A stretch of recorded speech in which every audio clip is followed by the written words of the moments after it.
नमस्कार, स्वागत है आपका आईटीवी न्यूज पर। प्रेम का दूसरा नाम काला दिवस है। 14 फरवरी 2019 को जब पूरे देश में वैलेंटाइन डे मनाया जा रहा था, ठीक उसी समय 14 फरवरी 2019 को पुलवामा में जैसे मोहम्मद, एक आतंकी संगठन जो कि पाकिस्तान जैसे नापाक जगहों में पलते हैं, उनके नेतृत्व में भारत की रक्षा कर रहे सैनिकों पर अचानक आरडीएक्स से हुए हमले ने पूरे विश्व को झंझोर कर रख दिया। दुर्घटना में 42 बहादुर सैनिक वीरगति को प्राप्त हुए। तब से लेकर आज तक जहां पूरे विश्व में वैलेंटाइन डे मतलब प्रेम दिवस मनाते हैं, वहां भारत में भी प्रेम दिवस मनाया जाता है। प्रेम अपनी मिट्टी के लिए, प्रेम अपनी धरती माँ के लिए, प्रेम अपनी तिरंगे के लिए।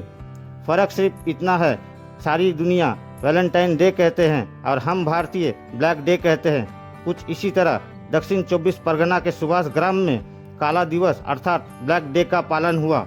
उपस्थित थे राष्ट्रीय भूतपूर्व सैनिक संघ के प्रदेश महासचिव, रक्षा मंत्रालय शंकर गांगुली, राज्य उप सचिव श्री प्रदीप रॉय, पूर्व राजपूत रेजिमेंट सैनिक मोहन डे, रंजीत कुमार दत्ता, सुदीप्त नियोगी, विजय कुमार सरकार, दीपक कुमार डे, रतन लाल साहू, उत्तरायण दास सहित अन्य पूर्व एवं भावी सैनिक। राजपुर सोनारपुर वार्ड क्रमांक 21 के अध्यक्ष अभिजीत रॉय भी मौजूद थे। उन्हीं की कुछ झलकियां देख लीजिए आईटीवी न्यूज पर।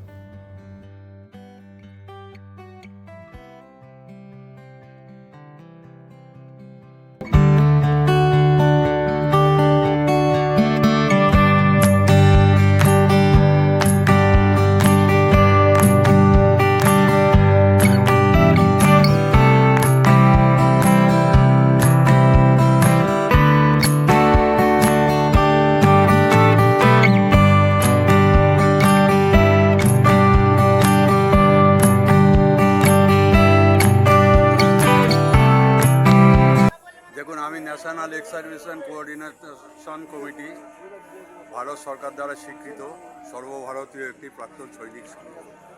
আমরা আর্মি, নেভি, এয়ারফোর্স ছাড়াও আমাদের সিআরপি, বিএসএফ, ইন্ডিয়ান কোস্টগার্ড, যারা অসামরিক বিভাগে রয়েছেন তারাও আমাদের মেম্বার।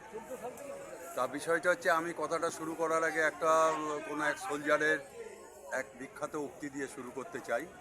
সে সোলজার আহত এবং যুদ্ধক্ষেত্রে সে তার দেশবাসীর উদ্দেশ্যে বলছে, when you go home tell them for your safe tomorrow we have given our yesterday.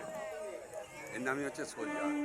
আজকে পুলওয়ামার যে ঘটনাটা ঘটেছিল, এই ঘটনাটা 2019 সালের 14ই ফেব্রুয়ারি, মানে এমন একটা দিন, আজকের দিনে 76টা ট্রাকে করে 78 নম্বর সিআরপি যে আপনার রেজিমেন্ট, তাদের 2500 সোলজার জম্মু থেকে কাশ্মীরের উদ্দেশ্যে ফর ডিপ্লয়মেন্ট রওনা হয়। এবং শ্রীনগর পৌঁছানোর আগে পুলওয়ামা বলে যে ডিস্ট্রিক্ট আছে, সেখানে একটা উগ্রবাদী হামলা হয়, যে হামলার জন্য আমাদের ট্রুপস বা কনভয়ের কেউই প্রস্তুত ছিল না। এবার আমরা যারা ফৌজে চাকরি করেছি, আমাদের সামান্য যা অভিজ্ঞতা আছে, আমরা এটা জানি, যখন কনভয় যায় তখন সামনে রেড ফ্ল্যাগ থাকে এবং লাস্ট যে কনভয়ের গাড়িটা থাকে সেখানে গ্রিন ফ্ল্যাগ থাকে, মানে অল ওকে, এবং high order of security maintain করা হয়। এরা যখন পুলওয়ামার দিকে অগ্রসর হচ্ছে 78টা গাড়ির কনভয় নিয়ে, মাঝখানে হঠাৎ একটা আরডিএক্স এবং অ্যামোনিয়া নাইট্রেট ভরা বাস হঠাৎ করে ঢুকে পড়ে। বাসটা রং সাইড থেকে আসছিল এবং বাসটার মধ্যে আত্মঘাতী একজন জঙ্গি ছিল, যার নাম হচ্ছে আদিল আহমেদ দার। এইবার সে একটা বিস্ফোরণ ঘটায়। বিস্ফোরণে সে তো সাথে সাথে মারা যায়। এছাড়া আমাদের 42 জন তরতাজা সিআরপিএফ জওয়ান, তাদেরও মৃত্যু হয়, ছিন্ন ভিন্ন হয়ে যায় বহুদের দেহ, আহতের সংখ্যা প্রচুর। ঘটনাটা কিভাবে হলো? এই ঘটনার পর ভারতব্যাপী ভারতের আভ্যন্তরীণ নিরাপত্তার ক্ষেত্রে একটা বড় প্রশ্নচিহ্নের মুখে পড়ে যায় যে এতগুলো জওয়ানের এইভাবে কি করে মৃত্যু হতে পারে অন্তর্ঘাত।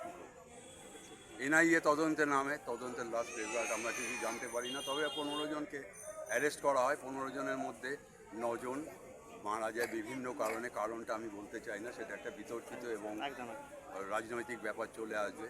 তবে ওই দিনটা দেখুন, আমাদের কার্গিল দিবস, বিজয় দিবস, শহীদ দিবস, আমরা বিভিন্ন দিবস পালন করে থাকি। তার সাথে নতুন সংযোজন, এটা হচ্ছে কালা দিবস।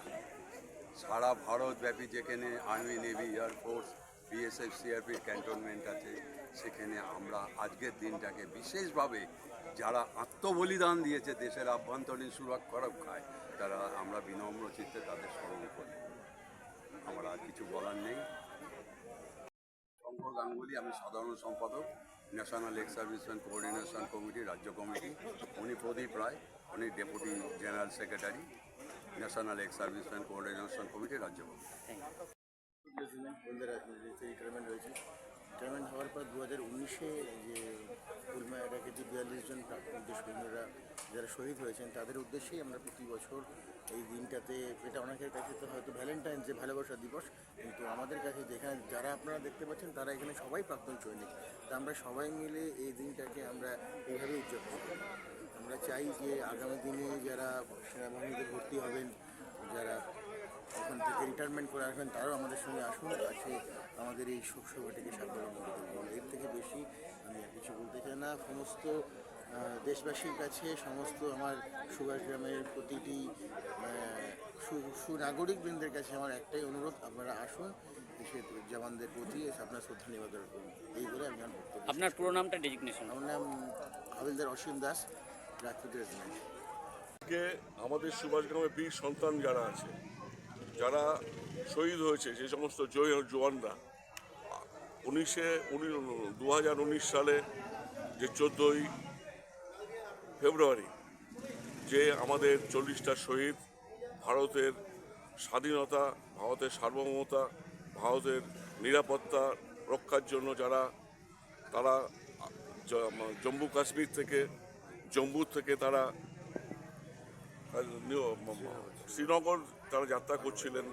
সেই সময় আমাদের ভারত বিরোধী, ভারতের যারা ভালো চায় না, ভারতের যারা উন্নয়ন চায় না, ভারতের যারা অগ্রগতি চায় না, সেই সমস্ত দেশের সন্ত্রাসবাদীরা আমাদের দেশের এই ইয়েকে স্তব্ধ করে দিতে চায় এবং আমাদের যে মিলিটারি, সেই গ্রুপকে তারা আঘাত করেছে। 40 জন শহীদ হয়েছেন। সেই সমস্ত শহীদদের পরিবারের প্রতি শ্রদ্ধা জানানোর জন্য, সেই সমস্ত শহীদদের প্রতি শ্রদ্ধাঞ্জলি জানানোর জন্য আজকে সুভাষগ্রাম আর্মানি গ্রুপ তাদের সমস্ত আমাদের বীর সন্তান, সুভাষগ্রামের বীর সন্তান যারা আছে, তারা তাদের শ্রদ্ধা জানানোর জন্য এখানে উপস্থিত হয়েছে।